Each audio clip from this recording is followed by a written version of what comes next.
यह बात मायने नहीं रखती कि आप कितना धीमे चल रहे हो, बल्कि मायने यह रखता है कि आप रुके कब तक नहीं। हेलो फ्रेंड्स, इन्हीं मोटिवेशनल लाइन के साथ मैं आपका स्वागत करती हूँ अपनी चैनल स्टडी जर्नी वीडियो में। तो आपको ये बातें समझ आई कि ये मायने नहीं रखता कि हम कितना धीमे चल रहे हैं, लेकिन हम रुकेंगे कब तक नहीं, हम कब तक अपनी कोशिश जारी रखेंगे, ये बात ज़रूर मायने रखती है। आप लोगों ने खरगोश और कछुए की कहानी तो सुनी ही होगी। कछुआ धीरे धीरे चलकर भी खरगोश से आगे निकल गया था। तो इसी तरह से हमारी लाइफ में है, हमारे पास इतनी जिम्मेदारियां हैं, घर का काम है, बच्चे की रेस्पॉन्सिबिलिटी है, फैमिली की रेस्पॉन्सिबिलिटी है। हमें धीरे धीरे लेकिन लगातार चलना है। आज की इस वीडियो में मैं आप लोगों के साथ अपनी इवनिंग रूटीन शेयर कर रही हूँ। यह मॉर्निंग के लगभग 5:30 और 6 के बीच का टाइम है।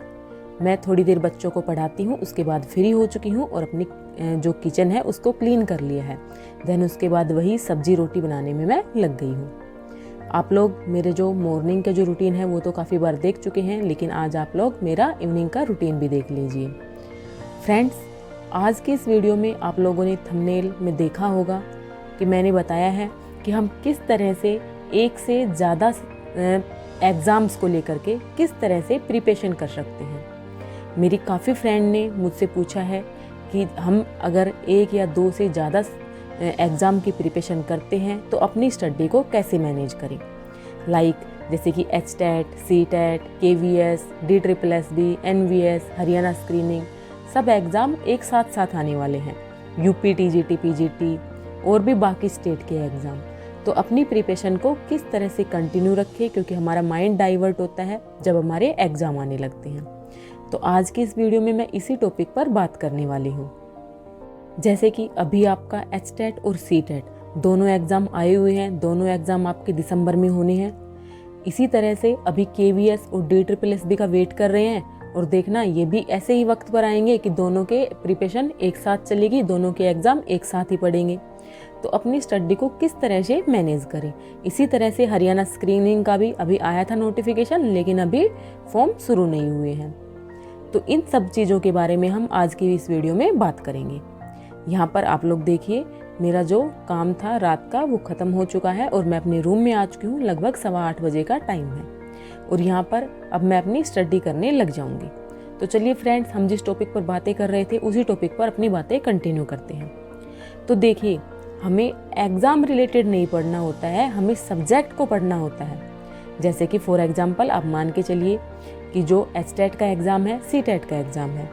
अब जो आपकी जो साइकोलॉजी होती है, पेडागोजी जो होती है, वो आपके HTET एग्ज़ाम में भी आती है और CTET एग्ज़ाम में भी आती है। तो फ्रेंड्स, आप टॉपिक्स को देखिए। अब जीन पियाजे है, वो HTET में भी आना है और CTET में भी आता है। तो आप टॉपिक को पढ़िए, ना कि एग्ज़ाम को। हमें सब्जेक्ट्स को पढ़ना है, ना कि एग्ज़ाम को पढ़ना है।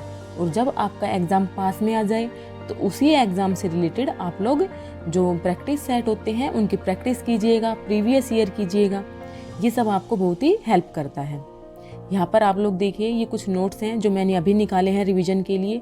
कुछ पॉलिटी के हैं, कुछ बायोलॉजी के हैं, केमिस्ट्री के भी हैं, कुछ हरियाणा जीके के हैं, इको के हैं, ज्योग्राफी के हैं। मैं इन सबको रख करके एक तरह से भूल ही चुकी थी कि मैंने कभी ये नोट्स भी बनाए थे, और मेरे पास इस तरह के कुछ नोट्स भी अवेलेबल हैं।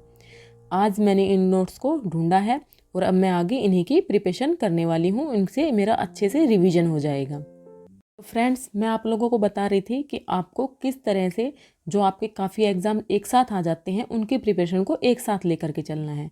लास्ट ईयर मेरे साथ भी ऐसा ही हुआ था कि मैंने अपनी BEd के एग्ज़ाम अक्टूबर मंथ में दिए थे। देन उसके बाद दिसंबर में मेरा HTET था। देन फिर उसके बाद जनवरी में CTET था, और फिर आगे जुलाई में था ये तो रीट वाला एग्ज़ाम था। तो इस तरह से आप टॉपिक्स को क्लियर कीजिए।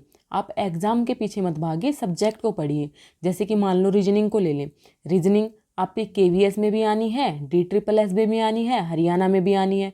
लगभग सब में 10-10, 20-20 नंबर की आनी है। तो उसी हिसाब से आप रीजनिंग के सारे टॉपिक्स पढ़ जाइए। तो आपके जिस भी एग्ज़ाम में आएगी, अब रीजनिंग में डायरेक्शन डिस्टेंस वगैरह का जो क्वेश्चन है वो सभी में सेम ही तो रहता है।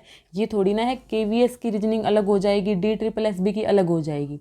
बस थोड़ा थोड़ा लेवल का फ़र्क होता है। जिस तरह से जो SSC एस्पिरेंट्स होते हैं वो क्या करते हैं, जो CGL वाला बच्चा होता है वो CHSL एग्ज़ाम भी देता है, MTS भी देता है, बाकी जो और फेज़ 7 फेज़ 8 की जो वैकेंसी निकलती है वो भी देता है। तो वो किस तरह से करता है, वो टॉपिक्स अपने अच्छे से डीपली कवर करता है। और बस एग्ज़ाम्स में क्या होता है, लेवल का फ़र्क हो जाता है। भाई MTS का लेवल थोड़ा सा लो रहेगा, उससे हाई थोड़ा सा CHSL का रहेगा, उससे हाई थोड़ा CGL का रहेगा। तो इसी तरह से अपने एग्ज़ाम में है, आपको सब्जेक्ट अच्छे से करने हैं।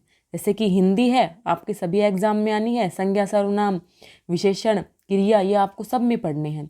तो आप सब्जेक्ट्स को अच्छे से कीजिए, तो इस तरह से आप अपनी प्रिपरेशन को कंटिन्यू रख सकते हैं। तो फ्रेंड्स, यही था मेरे कहने का मतलब। आई होप आप लोगों को समझ आ गया होगा कि मैं क्या कहना चाह रही हूँ, और आप अपनी प्रिपरेशन को अच्छे से कर लेंगे। फ्रेंड्स, अगर मेरे चैनल पर फर्स्ट टाइम विजिट करते हैं तो चैनल को सब्सक्राइब ज़रूर कर लें, और जो मैंने न्यू चैनल आप लोगों के लिए बनाया है उस चैनल पर भी अपना सपोर्ट ज़रूर दिखाइएगा। आप लोगों से एज ए रिक्वेस्ट मैं बोल रही हूँ, अगर आप लोग सपोर्ट करेंगे तो मैं भी आप लोगों के लिए बहुत अच्छी अच्छी इनिशिएटिव लेकर के आऊँगी। Thanks for watching.